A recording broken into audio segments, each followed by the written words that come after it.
সন্তানের জন্য 5 বছরের অপেক্ষার অবসান হলো। মিয়ানমারে দীর্ঘ 5 বছরের বন্দি দশা শেষে আদরের সন্তান ফিরল মায়ের কোলে। তবে মানসিক ভারসাম্যহীন হানজালা জানেন না কেমন ছিল তার বন্দি দিনগুলি।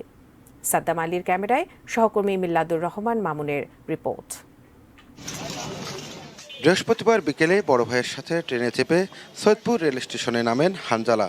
তারপর অটোরিকশা ও ভ্যানে করে ফেরেন বোতলাগাড়ি ইউনিয়নের পাঠানপাড়ার বাড়িতে।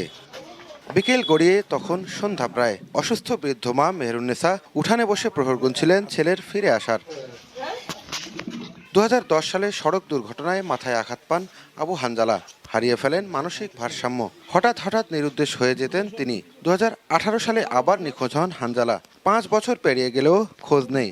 সবাই ভেবে নিয়েছিল হয়তো আর বেঁচে নেই, তবে ছেলে ফিরবে এমন বিশ্বাস নিয়ে ঠিকই অপেক্ষায় ছিলেন মা মেহেরুন্নেসা।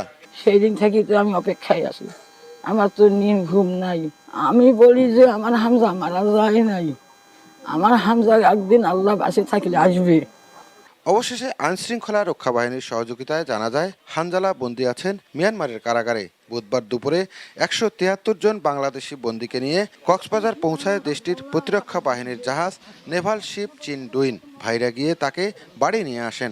আমরা জিজ্ঞেস করছি যে স্যার, এ তো কোনো দালালের মাধ্যমেও যায় নাই, কোনো টাকা পয়সা ভিসাও করছে না, আর যে জায়গায় এত বর্ডার গার্ড, বিজিবি, এত সদস্য পাহারাদার, তা এ কিভাবে ঢুকলো ওখানে? স্বজন প্রতিবেশী জানতে চান কিভাবে দেশের সীমানা পেরিয়ে মিয়ানমারে গেলেন মানসিক ভারসাম্যহীন এই যুবক। 5-5টা বছর সেখানে কেমনই বা কেটেছে তার।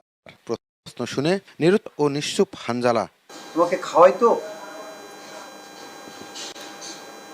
ভাত খাওয়াইতো। ভাগ্যগুণে পরিবারের কাছে ফিরে এসেছে পিতৃহীন হানজালা। তবে তার নিখোঁজের দীর্ঘ সময়ে মানসিক ভারসাম্যহীন যুবকটির সাথে ঠিক কী ঘটেছিল সে প্রশ্ন থেকেই যায়। মিল্লাদুর রহমান মামুন, এটি নিউজ, নীলফামারী।